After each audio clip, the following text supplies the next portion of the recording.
Usapang totoo, walang preno. You under Vlogcaster, real talk lang, walang plastikan.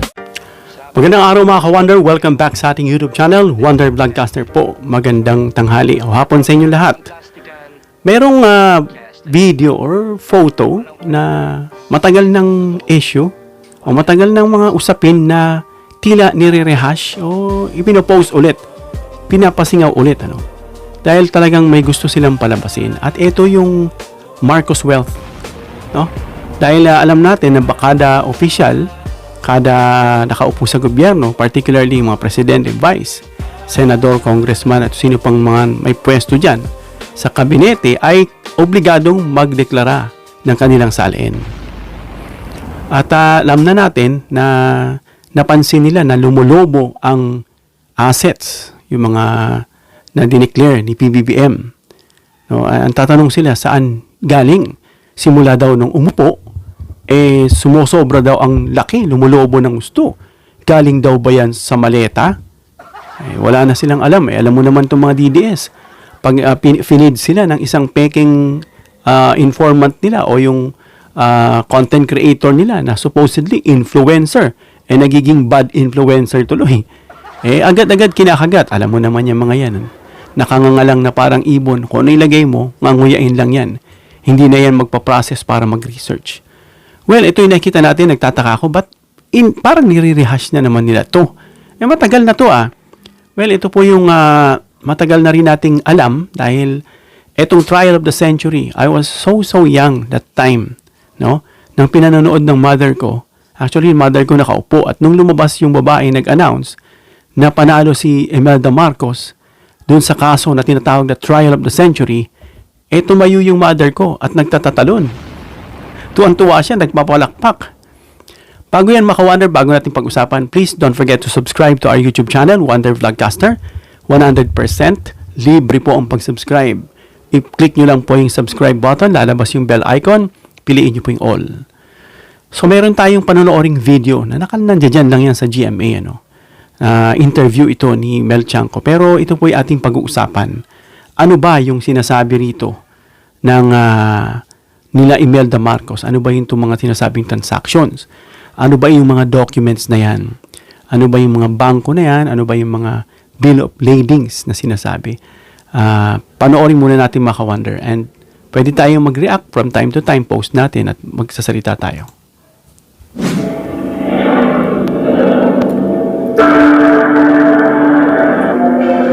Just to show you the bill of lading, how much is $240 million. Oh my goodness. Is it million? Billion? Billion? 240. Okay, medyo na-shock. Hindi makapaniwala. Hindi makaget over si Mel Tiangco doon sa narinig niya. $240 billion. Dollars po mga ka-Wonder. So, ganun kalaki ang sinasabi nito ni Imelda, pinabasa niya.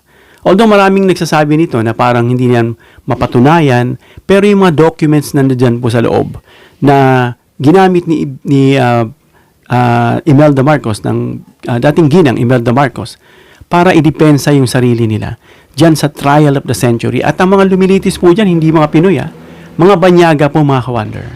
At imagine how Imelda Marcos was able to defend and win the case, in fact, mga ka-Wonder. Kaya nga tuwan-tuwa At hindi lang yan Pinoy. Kaya itong sinasabing mga ebidensya dyan mga ka-Wonder na tinawag ng trial of the century ay may bearing. Dahil pinanalo niya may documents, may umusig. Ibig sabihin totoo.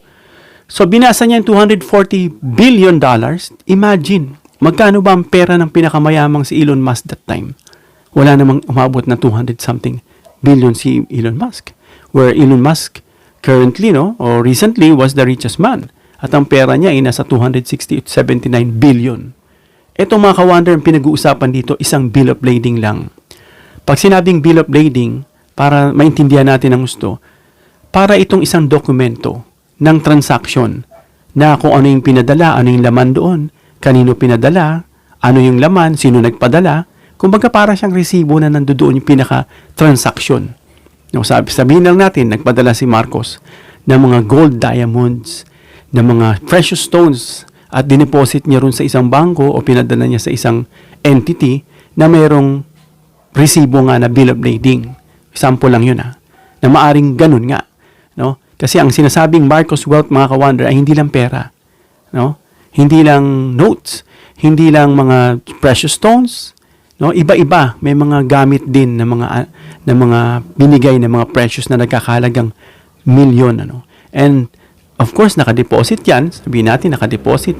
So as time goes by, lumalaki yan, nag-earn ng interest. Yumayaman ang mga Marcos.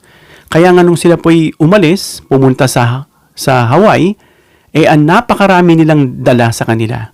Na bakit ganun? Kung marami silang dala, bakit sila PBBM? Halos tinulungan na ng mga Pilipino doon, yung mga pagkain nila, halos naghikaw sila. Halos parang pulubi sila, mga ka-wonder. Bakit? Kasi nung nakita nitong Amerika, etong mga dala nila na sobrang meron nga 24 dala na gold bar si Marcos Mga ano pa? Mga precious na mga pera, nakalagay dun sa Louis Vuitton na mga luggages, mga precious na mga weapons, kung ano, mga pabango, mga singsing, mga jewelry, lahat, name it, meron sila. So, kinuha yon, kinonfiscate. At isosurrender nga dito sa Amerika na kasi pinaniniwala ang ill-gotten wealth. So, balik tayo ron, no? Sinasabi rito, isang bill of lading pa lang ang sinasabi ni Imelda Marcos. Ang dami, thousands of transactions yun nandyan. Kaya nga sabi niya this could save the world. Sabi ni Chanko, if you are willing to share. Kasi parang sabi ni Marcos, Imelda, she's willing to share. And that is the reason why she still survives or she's still existing here on earth.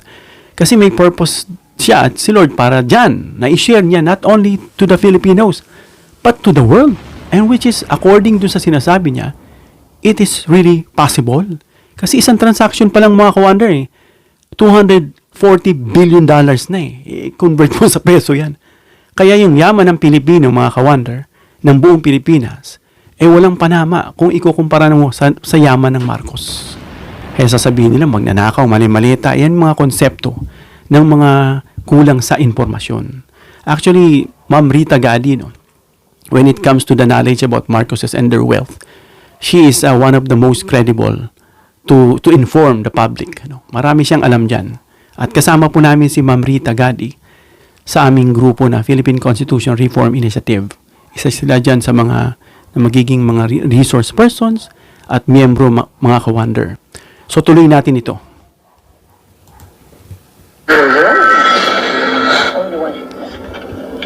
And these are plenty of shipments and then 5 sketches. Dito sa gym sa likod ng bahay nakatago ang mga dokumentong nagpapatunay raw na not guilty ang pamilyang Marcos tungkol sa questionableng mga kayamanan. Nakaayos sa mga ito na tila nakaabang sakali mang mga ilangan sila ng ebidensya anumang oras. We're entering the documents of the trial of the century. Oh! Here. 170 banks that Marcos deposited money on. These are the 350,000 documents used against me. Now, all of that, all the mines, all the banks of the world, 170 banks of the world, and I have the bill of lading. And these are all U.S. government exhibits. All of this. Just to show you the bill of lading, how much is $240 million. Oh my goodness. Is it million? Billion? Billion. Billion? 240 billion? Only one shipment. And these are plenty of shipments. And then 5 sketches. Lucian already started them, all of this. Barangko. 2,900 hectares that green fields, ano ba? It's all ours. I was going to build a satellite city for the poor. So, we are not the thieves. These are rich people. Mrs. Marcos, if we go by all of these, you are rich beyond compare. This will save the world. The world. The world. So, Mrs. Yeah, this is the reason why I want to survive.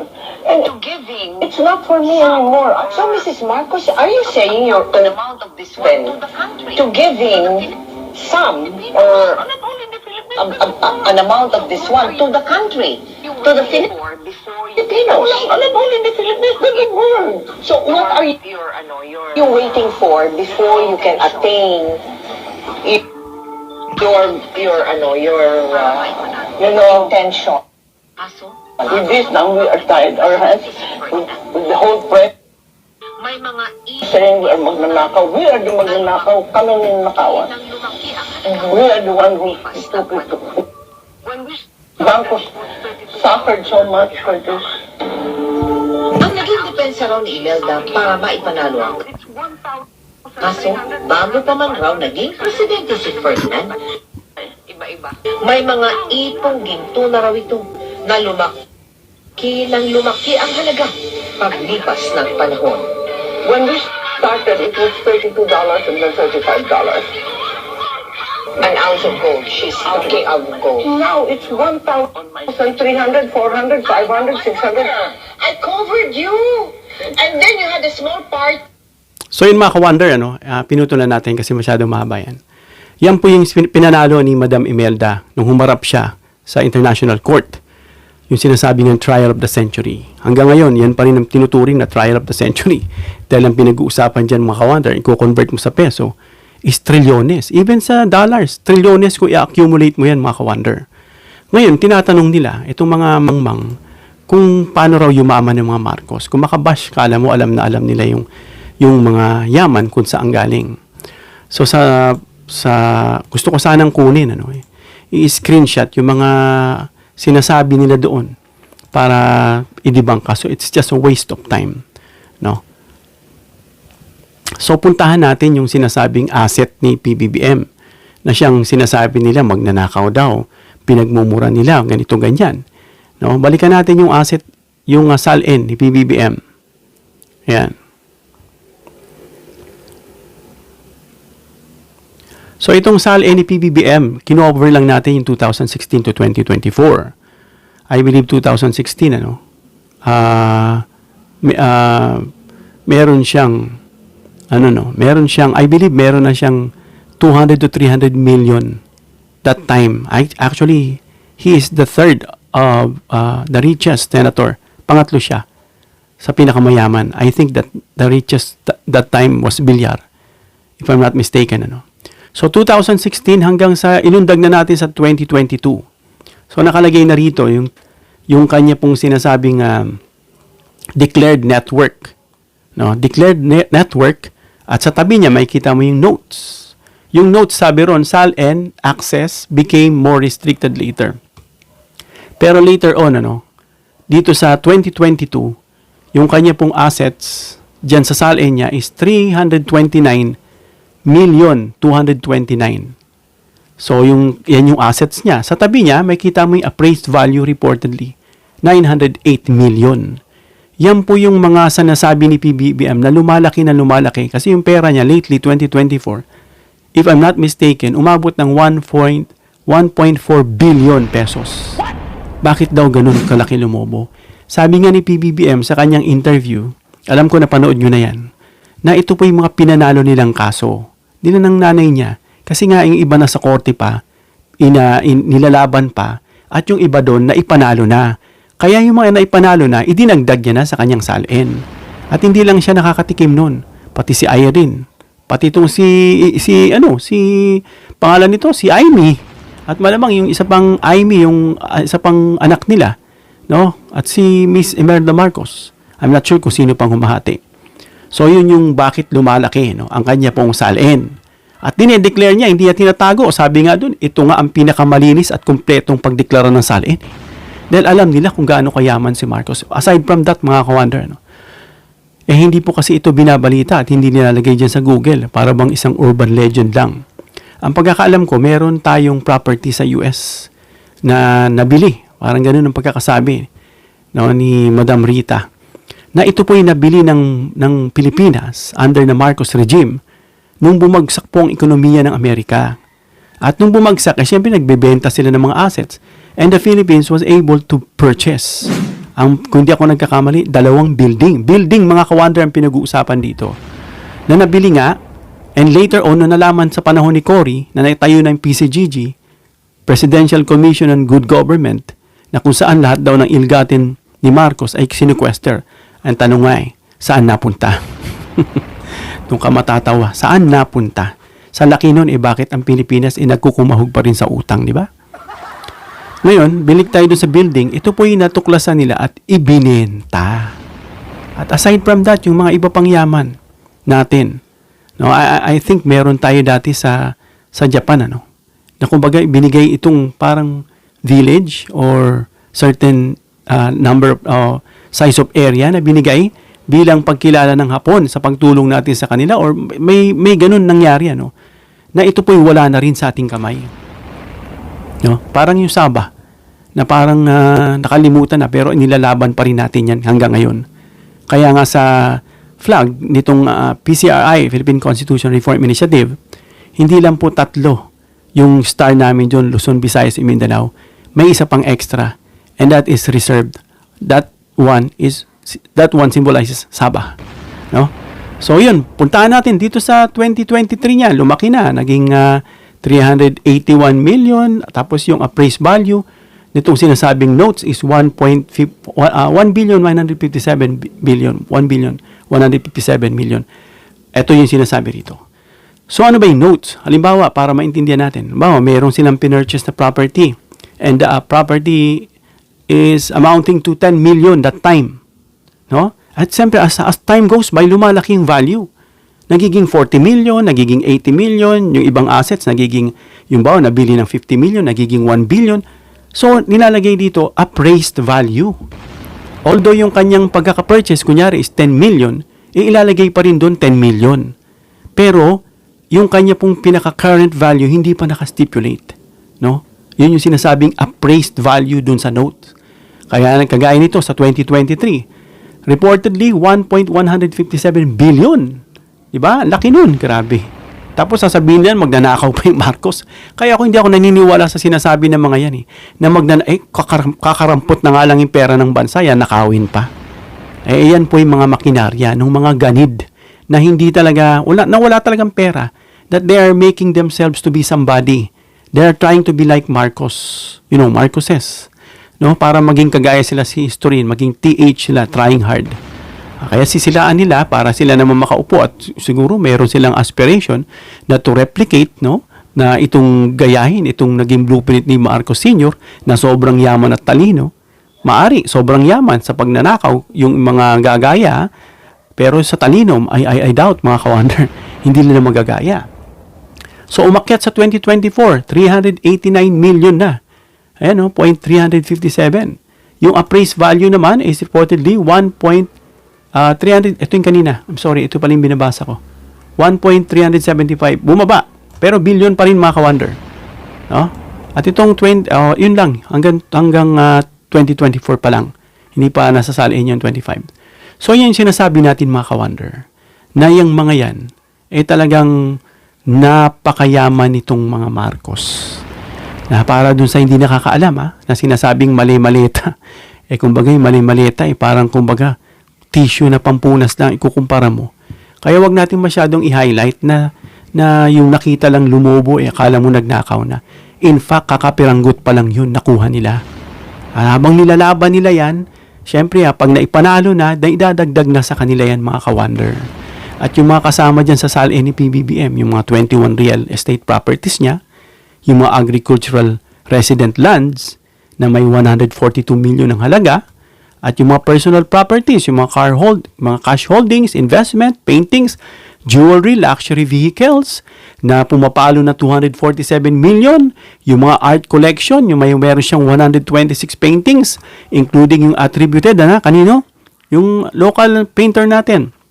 Sila Fernando Amorsolo, Jose Hoya, Benedicto Cabrera, Arturo Luz, at even yung mga works ni Rizal, meron sila. Yung works, hindi si Rizal mismo, attributed to Rizal, na pinaint ng mga kilalang pintor. At mga sasakyan, Mercedes Maybach, yung GMC, Yukon, mga ano to, mamahalin to, Denali, XL, and another luxury vehicles. No? Yan yung sinasabi kung bakit yumaman si Marcos. At paano sila yumaman, sinasabi, paano nila nakamalyan. Way back that time when President Marcos Sr. wasn't yet a president or senator, or not yet even in politics, nasa gold business na siya. Bumibili siya ng gold. At that time, sabi nga ni Madam Imelda, 30 to 35 lang ang per ounce. That time ng gold, ilang ounce meron sa isang bar? No? Sabihin natin sa isang 1,000, sa isang kilo, o kaya sabihin natin sa 5 kilong gold bar, ilang ounces meron dyan? Ang bilangan is 30 to 35 pesos per ounce. Ngayon, 1,100, 1,300, 1,400, 1,600, iba-iba ang presyo depende sa market value. Ganun kayaman. So, hindi natin explain lahat, maubusan tayo ng oras. No, yan po ang dahilan kung bakit yung saliin ni PBBM ay lumulobo ng gusto. Kaya kayo magbibibintang, huwag kayo magbibibintang. Dahil kung yan ay nasagap nyo lang dun sa mga wala ring alam. Kaya alamin nyo muna. Kahit i-research nyo yan, hindi rin sa inyo ibibigay basta ng research yan. Dahil ito po ay kinumpile ng mga historian, ng mga malalapit kay Marcos. At ito po ay nagtutugma. Dahil kung peke itong trial of the century, what are those documents doing? Ilang documents? 3,000 plus the documents. Ilang bangko? 170 banks na kung saan nakadeposit yung mga yaman ng Marcos. Yung iba doon, nakuha pa. Nilaspag pa kung nasaan na napunta. Kaya kung sinabi nila, pag wala ng report kung saan ginamit Yung iba sabi, pinambili raw ng fertilizer sa agriculture. Nung nakita, parang ang pagkakasabi, ang laman, puro tubig mga ka-wonder. Yun ang pagkakareport Grabe. So yan, birang kalinawan sa inyo, para maintindihan nyo yung sinasabi nyo kumakalat ngayon na nire-rehash lang para makasira. Yan, panoorin nyo itong video na ito. Hanggang dito na tayo mga ka-wonder. Please share this video mga ka-wonder para umabot sa kanila, para malaman nila. At ma-reach din natin mga ka-wonder yung ating 100,000 goal, na 100,000 subscribers.